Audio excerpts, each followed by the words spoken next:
We've got a lot to get to this morning. Yes, there were a slew of new polls showing a tight presidential race in 3 key battleground states. Let's start in Pennsylvania, where the latest New York Times Siena College Philadelphia Inquirer poll of likely voters finds Vice President Kamala Harris ahead of former President Donald Trump, 50% to 46%. That result falls within the poll's margin of error. Which, again, I mean, it's New York Times Siena poll. They usually have her at 3 and Donald Trump at 97. It's like, well, you know, they did polling for Saddam Hussein. Still, it's just a snapshot, and it's close. 3, but here, this is close, but she's up by 4 points there. A new Quinnipiac University poll in Pennsylvania finds Harris leading Trump 51 to 45%.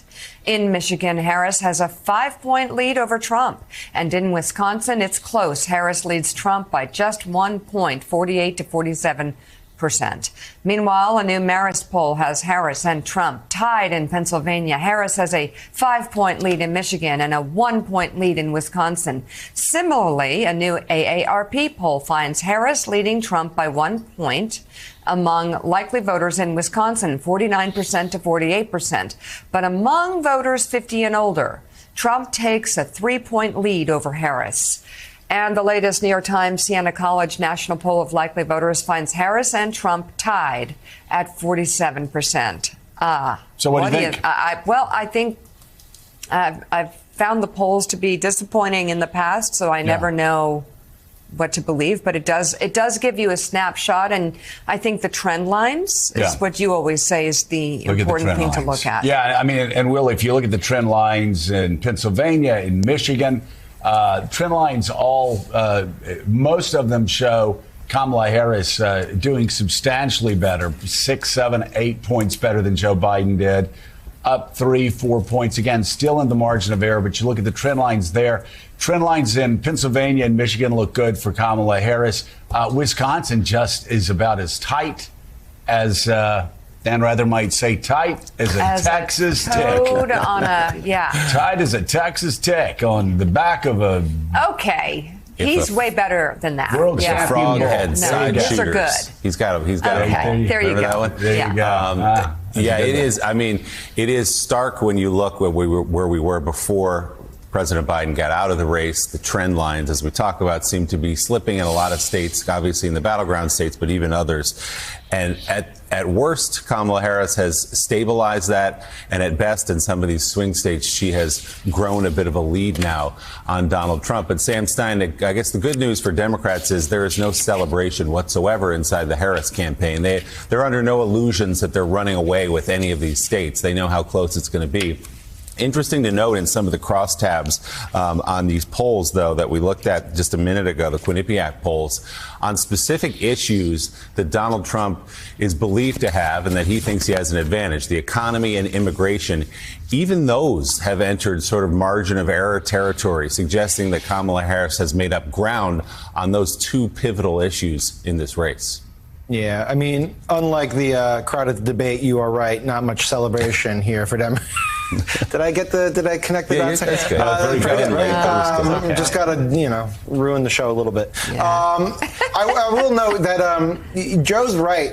It's kind of funny because all these polls basically tell the same thing of a very tight race with a probably small Harris lead. But Joe's right. You can imagine the collective freak out and meltdown if the numbers were slightly reversed in the New York Times Siena poll and it was Harris who was down a couple points in Pennsylvania. Democrats would have a therapy bill that would be monumental, but that's not the case.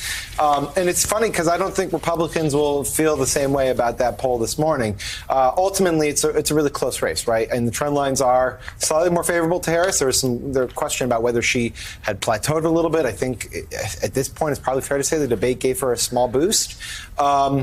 And yeah, I think we're looking at a race where it's like, 1 or 2 percentage margins in a number of critical states that will determine the election. I think the good news for Harris is not just that she's got a little bit of momentum, but that she has more money and also a more sophisticated ground game operation. I was talking about it with Vladimir a little bit, but Trump's kind of outsourced all of his ground game operation to other groups, including an Elon Musk super PAC. And there was a news story this week that was a little bit underappreciated, but Musk basically stopped contracting with a couple of those groups and decided to contract with another group.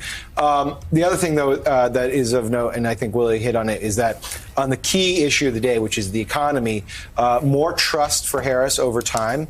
And then secondly, and I know we're going to get to this, the Fed interest rate cut. We have the recipe for a decent set of economic conditions heading into Election Day, which I think will benefit Harris, and which I think is why you saw a lot of the Trump people sort of angry about it, calling it almost conspiratorial and political for Powell to do it. So all things considered, a fairly good day of data for Harris. Yeah. I'm going to go to Lemire now. Okay, let's do that. Never misses it. Never misses it. I'm going to Lemire now. Okay, you do it, honey. All hey, right. Jonathan, so that now there's a part where I'm coming to you, which I was told. Ready to that. TJ goes. Inside voice. Goes, take the prompt. Take the prompt. Okay. Anyway, this whole story about plateauing, I just want to bring this up. And as Sam said, psychiatrists across Manhattan, they basically get a month's worth of work the day after a New York Times Siena poll comes out. Today, it's like 47-47, but they threw in the Pennsylvania deal just sort of as a mood regulator for some people on the Upper East Side, Upper West Side. To cut through antidepressant. Yeah, exactly. So it's sort of like they got to stabilize it. So anyway, it's a mixture. But that said, the only plateau there was the New York Times Siena poll, and I'm serious. You look at the polls that are out there right now.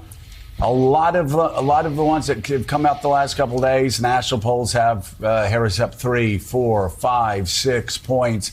These polls show certainly in the most important swing states a significant move towards her. Wisconsin really tight, and of course Wisconsin is wider. Wisconsin is older. That's a state really that Joe Biden was overperforming in because he did better with older white voters than he did with other groups that he usually underperformed on. So I think that's what we're seeing in Wisconsin. But right now, Michigan, Pennsylvania, if you're looking at these numbers, if you're also looking at what I still think may be in a tight race in all these swing states, the most important story, and that is that Joe Biden and Kamala Harris together have been burying millions and millions of dollars and building up a ground game over the past year, in part because Biden is an old-time Paul that says ground game. In close races, even the Trump people will tell you a good ground game's worth half a point in any state, especially when the other side is outsourcing their ground game because they never had the discipline to build it. So this is, again, not great news for Harris, but certainly not good news for Donald Trump. Right. Yeah, let's first take a beat on that ground game. Let's remember, of course, that the RNC was then co-opted by the Trump campaign and Trump family, and they used resources for some of his legal bills for a time as opposed to working on that ground game. Well, you're right, that starting under President Biden, when he was the candidate, and continued under Vice President Harris, the Democrats have a massive advantage in all the battleground states in terms of offices. And they've seen, after Harris moved to the top of the ticket, a surge in volunteers. I've been told they don't even have enough jobs for people who want to do them because there's such enthusiasm for her. That's got to help. And we shouldn't overlook, she's going to have a massive financial advantage as well. She's really out fundraised Trump and will have to spend less time going forward doing so, more time on the campaign trail. Certainly in terms of these polls, you mentioned Wisconsin, even in Pennsylvania as well. It's a state that's wider than most of the country. And the poll shows some strength here from Harris on white voters and even with older voters. Now, not as strong as Joe Biden, which is why I think the Harris campaign is going to use Biden in targeted fashions to speak to those demographics going forward. The race is very close, but the trend lines favor Harris. And in terms of, guys, the spin of these polls is always amusing. Whenever a poll comes out that shows a tight race, Republicans always grab it and say, look, we're doing really well, like motivate our voters. We're doing well. We're going to win. I think some of that's also to pump up their candidate. Well, Democrats do the other way.